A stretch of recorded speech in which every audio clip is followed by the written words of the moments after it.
Mummy, ಲಿಖಿತ message ಮಾಡಿದಾಳೆ mummy. ಅದೇ ನಿನ್ ಬಗ್ಗೆ ಎಲ್ಲ ತಪ್ಪಾಗಿ ಮಾತಾಡ್ಕೊಂಬಂದಲ್ಲ ಅವಳ. ಸಾರಿ, ನಾವಿಬ್ರು ಮತ್ತೆ ಫ್ರೆಂಡ್ಸ್ ಆಗಿರೋಣ ಅಂತ ಕೇಳ್ತಿದ್ದಾಳೆ. ಬೇಡಗ ನೋಡ್ ಫ್ರೆಂಡ್ಶಿಪ್ಪು. ಅವಳು ಇವಾಗ ಚೇಂಜ್ ಆಗಿರ್ಬೋದು.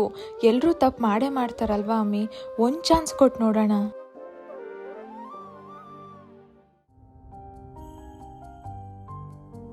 ಯಾಕಾನು ಬೆಳಗ್ಗೆಯಿಂದ ಒಂಥರ ಇದೆಯಾ?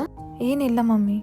ನಿಜ ಹೇಳು, ನನ್ನ ಹತ್ರ ಮುಚ್ಚಿಡ್ಬೇಡ. ನಾನು ನಿಮ್ಮಮ್ಮ. ನಾನು ಅವಳನ್ನ ಎಷ್ಟು ನಂಬಿ ಸೆಕೆಂಡ್ ಚಾನ್ಸ್ ಕೊಟ್ಟೆ, ಬಟ್ ಅವಳು ಮತ್ತೆ ನಂಗೆ ಹಾಗೆ ಮಾಡಿದ್ಲು. ನನ್ನ ಬಗ್ಗೆ ಎಲ್ಲರ ಹತ್ರನೂ ತುಂಬಾ ಕೆಟ್ಟದಾಗಿ ಮಾತಾಡಿದ್ದಾಳೆ. ಯಾರ್ ಬೆನ್ನಿಂದೆ ಚೂರಿ ಹಾಕಿರ್ತಾರೋ ಅವ್ರನ್ನ ಮತ್ತೆ ನಂಬಿ ನೀನ್ ಚಾನ್ಸ್ ಕೊಟ್ಟಿದ್ ದೊಡ್ಡ ತಪ್ಪು. ನೋಡು, ಒಂದ್ಸಲಿ ಕಳ್ಕೊಂಡಿರೋ ನಂಬಿಕೆ ಚೂರಾಗಿರೋ ಗಾಜಿನ ತರ. ಆ ಗಾಜ್ನೆಲ್ಲ ಸರಿ ಮಾಡ್ಬೋದು, ಅದ್ರಲ್ಲಿರೋ ಬಿರ್ಕು ಅದನ್ನ ಸರಿಪಡ್ಸಕ್ ಆಗದೇ ಇಲ್ಲ. ಹಾಗೆ ನಂಬಿಕೆನೂ ಕೂಡ. ಹೋ ಮಮ್ಮಿ, ನಾನು ಅವತ್ತೇ ನಿಮ್ಮ ಮಾತು ಕೇಳಬೇಕಾಯ್ತು, ಬಟ್ ನಂಗೆ ಇವಾಗ ರಿಯಲೈಸ್ ಆಗ್ತಿದೆ. ಹಾವು ಅದ್ರ ಚರ್ಮನ್ ಬದಲಾಯಿಸ್ಬೋದು, ಆದ್ರೆ ಅದ್ರ ಸ್ವಭಾವ ಬದಲಾಗಲ್ಲ. ಹಾವು ಯಾವತ್ತಿದ್ರು ಹಾವೇ.